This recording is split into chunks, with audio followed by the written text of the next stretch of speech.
তো এরকম সিঁড়ি করা আছে, সিঁড়ি দিয়ে উপরে উঠতে হবে আর পৌঁছতে হবে দেবাদিদেব মহাদেবের সামনে। এটি হলো শ্রী শ্রী তিনকড়ি গোস্বামী মহারাজের সমাধি মন্দির। তো ডালের পরে চলে এসছে পাঁচমেশালি তরকারি আর পায়েস। দূর থেকেই কিন্তু বাবার সেই মূর্তিটা দেখা যাচ্ছে। এখানে বাবার মাথার যে জটা সেখান থেকে নির্গত হবে গঙ্গা জল।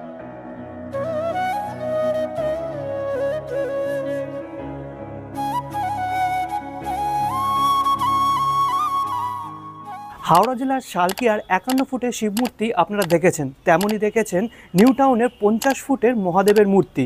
তাছাড়াও আছে পাঁশকুড়ার 45 ফুট উচ্চতা বিশিষ্ট দেবাদিদেব মহাদেব। কিন্তু এই সব কিছুকে ছাপিয়ে গেছে আরেক শিবমূর্তি, যার উচ্চতা 80 ফুট। ভাবা যায় 80 ফুট উচ্চতা বিশিষ্ট শিবমূর্তি। বলা হচ্ছে পশ্চিমবঙ্গের সব থেকে বড় শিবমূর্তি হলো এটি। আদৌ এই শিবমূর্তি 80 ফুট উচ্চতা বিশিষ্ট কি না সেটা সেখানে গিয়েই আমরা জানতে পারবো। এই সদ্য উদ্বোধন হওয়া 80 ফুট উচ্চতা বিশিষ্ট শিবমূর্তি বাংলার কোথায় আছে, আপনারা যেতে চাইলে কীভাবে যাবেন, সমস্ত খুঁটিনাটি তথ্য দেওয়া থাকবে এই ভিডিওতে। তাই ভিডিওটি একদম স্কিপ না করে লাস্ট অবধি দেখবেন এবং ভালো লাগলে অবশ্যই লাইক, কমেন্ট, শেয়ার এবং সাবস্ক্রাইব করে আমাকে আশীর্বাদ অবশ্যই করতে হবে। চলুন রওনা দেওয়া যাক সদ্য উদ্বোধন হওয়া বাংলার সব থেকে বড় দেবাদিদেব মহাদেবের এই মূর্তির কাছে। আজকের গন্তব্যস্থল হলো নবদ্বীপ। নবদ্বীপের গৌরাঙ্গ বিহার বা তিনকড়ি গোস্বামী আশ্রম। নবদ্বীপে আপনারা ট্রেনে করেও আসতে পারেন, সেক্ষেত্রে নবদ্বীপ স্টেশন থেকে মাত্র 10 থেকে 15 মিনিটের হাঁটা পথে পৌঁছে যেতে পারেন আজকের গন্তব্যস্থলে, অথবা আমার মতো ঘাট পার হয়ে আসতে পারেন। সেক্ষেত্রে আপনাদের শিয়ালদহ থেকে ধরে নিতে হবে কৃষ্ণনগর লোকাল। কৃষ্ণনগর স্টেশনে নেমে আপনাদের ধরতে হবে অটো। অটোতে সময় লাগবে 30 মিনিট মতো এবং ভাড়া পড়বে জনপ্রতি 30 টাকা। অটো করে চলে আসবেন স্বরূপগঞ্জ ফেরিঘাট, সেখান থেকে 3 টাকার টিকিট কেটে আপনি পৌঁছে যেতে পারবেন মন্দির নগরী নবদ্বীপ। নবদ্বীপ ঘাট থেকে আপনি টোটো ধরে মাত্র 15 টাকার বিনিময়ে পৌঁছে যাবেন এই তিনকড়ি গোস্বামী আশ্রমে। এই রয়েছে শ্রী শ্রী রাধাবল্লভজিউ মন্দির, তার ঠিক সামনে এদিকে একটা বিশাল বড় খুব সুন্দর তোরণ তৈরি করা হয়েছে, যার নাম শ্রী শ্রী তিনকড়ি গোস্বামী মার্গ। এই তোরণ দিয়ে মাত্র 2 মিনিট সামনে এগোলেই পড়বে আজকের গন্তব্যস্থল।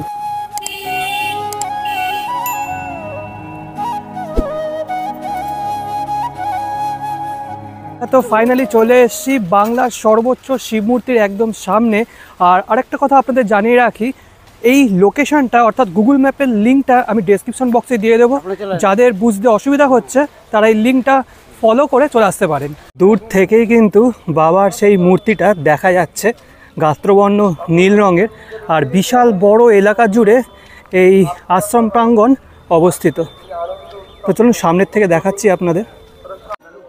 তো এটি হলো আশ্রমে প্রবেশ করার মূল তোরণ। আর তোরণের একদম উপর দিকে যদি তাকান তাহলে দেখতে পারবেন লেখা আছে গৌরাঙ্গ বিহার। আর এই গেটটা কিন্তু এক কথায় বিশাল বড় আর খুব সুন্দর কারুকার্য করা এই তোরণের গায়ে। দেখতে পাচ্ছেন, যদি একটু জুম করি, খুব সুন্দর নকশা করা রয়েছে, অনেকটা বেশ নাগারা শিল্পরীতির নকশা। তো চলুন এবার তোরণ পেরিয়ে আশ্রমে প্রবেশ করা যাক।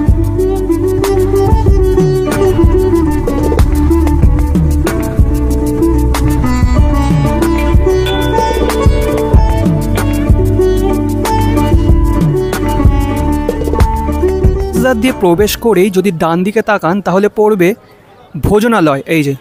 আর এটি খুব সম্ভবত গেস্ট হাউস। আর এই আশ্রম প্রাঙ্গণে দুটো জিনিস উদ্বোধন হয়েছে, একটা হচ্ছে বাবার এই সুবিশাল মূর্তি, আর বাবার পাশে থাকা শ্রী শ্রী তিনকড়ি গোস্বামীর এই সমাধি মন্দির, এই যে। আর খুব সুন্দর একটা রকম বাগান মতন তৈরি করা হয়েছে, আর চারিদিকে কিন্তু খুব সুন্দর লাইট সেট করা আছে। কিছু জিনিস এখানে এসে জানতে পারলাম, যেমন আমার পিছনে বাবা মহাদেবের যে বিশালাকার মূর্তি আছে সেখানে দেখবেন বাবার মাথায় জটা আছে, সমস্ত মূর্তিতেই থাকে। এখানে বাবার মাথার যে জটা সেখান থেকে নির্গত হবে গঙ্গা জল।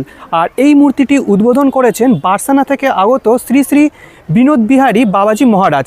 আর এটি কিন্তু মহাশিবরাত্রির দিন উদ্বোধন হয়েছে। মহাদেবের এই সুবিশাল মূর্তির সামনে যে বাগানটা তৈরি করা হয়েছে সেটি কিন্তু এক কথায় অনবদ্য। মাঝখানে এরকম ঘাসের একটা লন তৈরি করা, তার মাঝখান দিয়ে এরকম রাস্তা তৈরি করা হয়েছে। আর বাবার সামনে যাওয়ার জন্য কিন্তু একটা রাস্তা আছে। আর বাবার মূর্তিটি কি বিশালাকার দেখুন, সামনে কিছু দর্শনার্থীরা এসেছেন বাবাকে দর্শন করতে, তাদের আকার কি ছোট লাগছে, ঠিক আছে।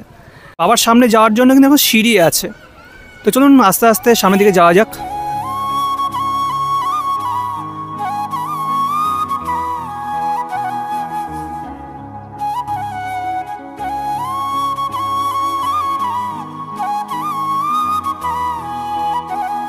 বাবার মূর্তির ঠিক সামনে মাঠের মধ্যে এখানে একটা প্রজেক্টর রাখা আছে। তো যেটা জানতে পারলাম যে রাতের বেলা লাইট অ্যান্ড সাউন্ডের একটা শো হয়, তো সেটাও দেখবো আর আপনাদেরকেও দেখাবো। আর দেখতে পাচ্ছেন পুরো এলাকা জুড়ে এরকম অসংখ্য লাইট সেট করা। আর বাবার এই মূর্তির সামনে এখানে বিশাল বড় একটা ফোয়ারাও আছে।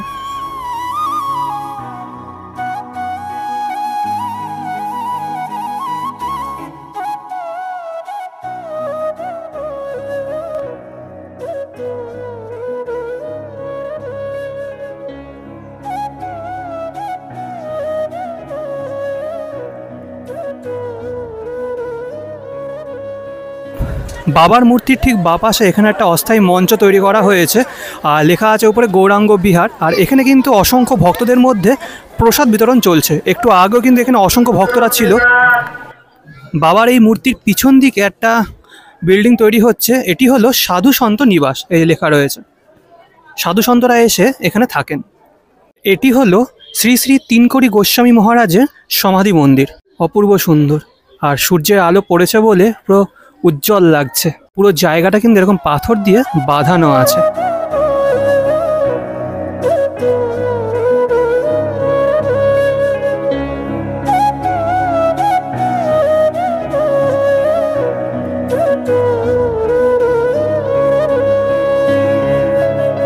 শ্রী শ্রী তিনকড়ি গোস্বামী মহারাজের এই সমাধি মন্দির, তার পাশে এখানে একটা খুব সুন্দর বাগান তৈরি করা। আর এখানে এরকম দুটো সিংহ মূর্তি রয়েছে আর ওদিকে রয়েছে হরিণ। এই যে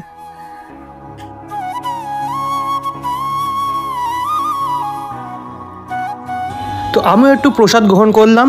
প্রথমে আসলো অন্ন, তারপরে পাঁচমেশালি একটি সবজি এবং ডাল আর পায়েস। তো যেটা শুনলাম যে সকাল 8:30টার থেকে প্রসাদ বিতরণ শুরু হয়েছে এবং এটি চলবে রাত্রি পর্যন্ত। তো এরকম সিঁড়ি দিয়ে উপরে উঠতে হবে আর পৌঁছতে হবে বাবার সামনে। তো চলুন সিঁড়ি দিয়ে উপরে ওঠা যাক।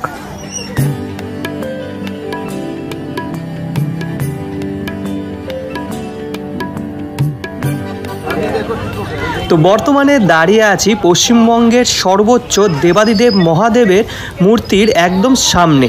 যদি একটু জুম করি তাহলে দেখতে পাবেন যে মহাদেবের মুখশ্রী কত সুন্দরভাবে শিল্পী তৈরি করেছেন।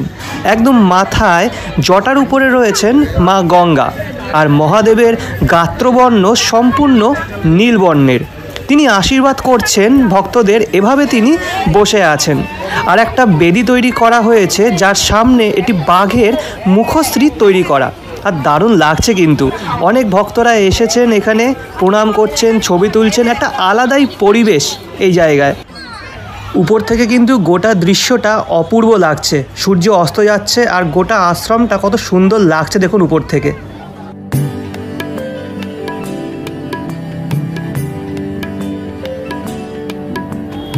দেবাদিদেব মহাদেবের এই বিশালাকার মূর্তির ঠিক পাশেই আছে ছোট্ট একটি শিবলিঙ্গ, আর সেই শিবলিঙ্গের সামনে আছেন নন্দী মহারাজ।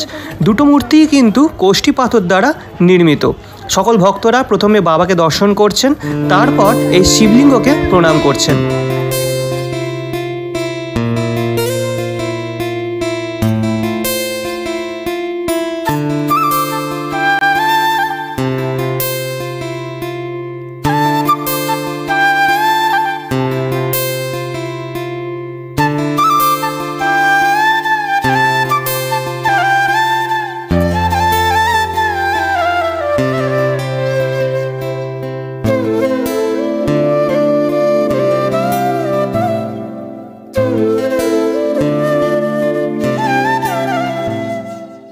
আচ্ছা, আরও একটা জিনিস জানতে পারলাম, একটু আগে আপনাদের দেখালাম না যে এখানে একটা অস্থায়ী মঞ্চ তৈরি করা হয়েছে।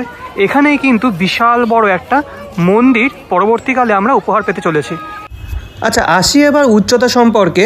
দেবাদিদেব মহাদেবের যে উচ্চতা সেটি বলা হচ্ছে 60 ফুট, আর যে পাহাড়ের ওপর তিনি বিরাজমান তার উচ্চতা 20 ফুট। সব মিলিয়ে 80 ফুট উচ্চতা বিশিষ্ট দেবাদিদেব মহাদেবের এই মূর্তি।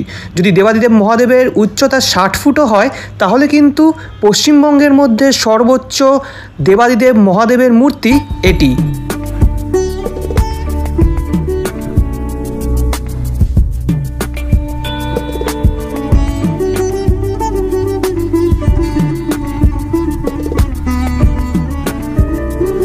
ঘড়ির কাঁটায় বেজে গেছে 6টা 4, আর যে লাইট অ্যান্ড সাউন্ডের শোটা হবে তার জন্য কিন্তু লাইট অ্যান্ড সাউন্ডটা টেস্ট করা হচ্ছে। একটু পরেই শুরু হবে লাইট অ্যান্ড সাউন্ড শো। তো সন্ধে 6:30 নাগাদ লাইট অ্যান্ড সাউন্ডের শোটা শুরু হলো। বিকেলবেলা যে প্রজেক্টরটা আপনাদের দেখিয়েছিলাম সেই প্রজেক্টর থেকে এক ধরনের আলো বেরোচ্ছে, আর মহাদেব যে পাহাড়ের উপর বসে আছে সেই পাহাড়ে বিভিন্ন দেবদেবী তথা বিভিন্ন পৌরাণিক কাহিনী আলোর মাধ্যমে ফুটিয়ে তোলা হচ্ছে। আর শুধু তাই নয়, মহাদেবের গায়েও দেখতে পাচ্ছেন একটা আলো ফেলা হয়েছে, আর কালারটা মানে আলোর কালারটা চেঞ্জ হচ্ছে, আর দুর্ধর্ষ লাগছে কিন্তু। আর শুধু এই ধরনের লাইট না, আরও অনেক ধরনের লাইট আছে। এখন দেখতে পাচ্ছেন অন্য এক ধরনের লাইটটা মহাদেবের গায়ের ওপর পড়ল।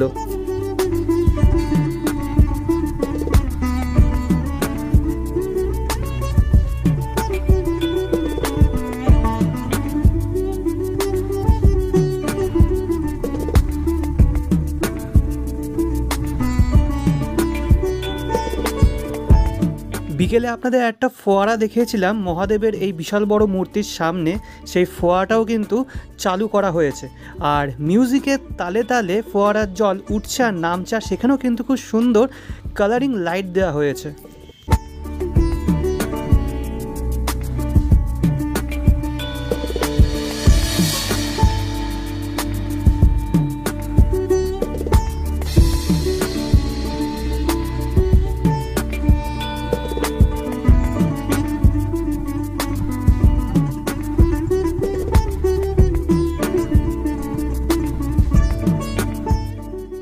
রাত যত বাড়ছে ততই দর্শনার্থীদের সংখ্যা বাড়ছে, আর এখন দেখুন ভিড়টা।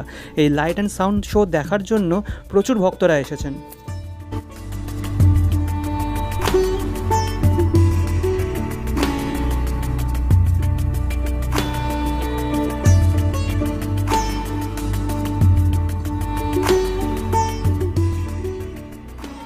তো এখন দাঁড়িয়ে আছি মহাদেবের একদম সামনে, আর এখান থেকে কিন্তু দারুণ লাগছে, দুর্ধর্ষ লাগছে।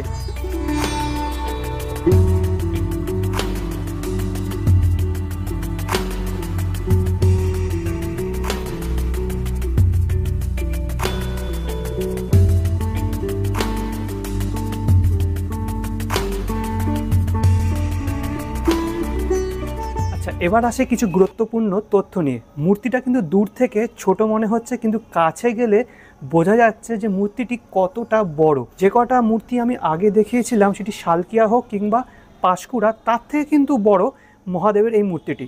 কত ফুট উঁচু, এটা দিয়ে কি হবে, মহাদেবের মূর্তি উদ্বোধন হয়েছে সেটাই আমরা দর্শন করব, এটাই মূল বিষয়। দুঃখের বিষয় যেটা, সেটা হলো এই যে লাইট অ্যান্ড সাউন্ডের যে শোটা আপনাদের দেখালাম, এটি কিন্তু আজকেই লাস্ট ছিল। বিশেষ উৎসবে বা পুজো পার্বণে এই লাইট অ্যান্ড সাউন্ডের ব্যবস্থা আবার করা হবে। যেহেতু মন্দিরটি সদ্য উদ্বোধন হয়েছে বা মূর্তিটি সদ্য উদ্বোধন হয়েছে, সেজন্য কিন্তু টাইমিংটা মানে খোলা আর বন্ধের সময়টা এখনও নির্দিষ্ট করে কেউ বলতে পারলেন না।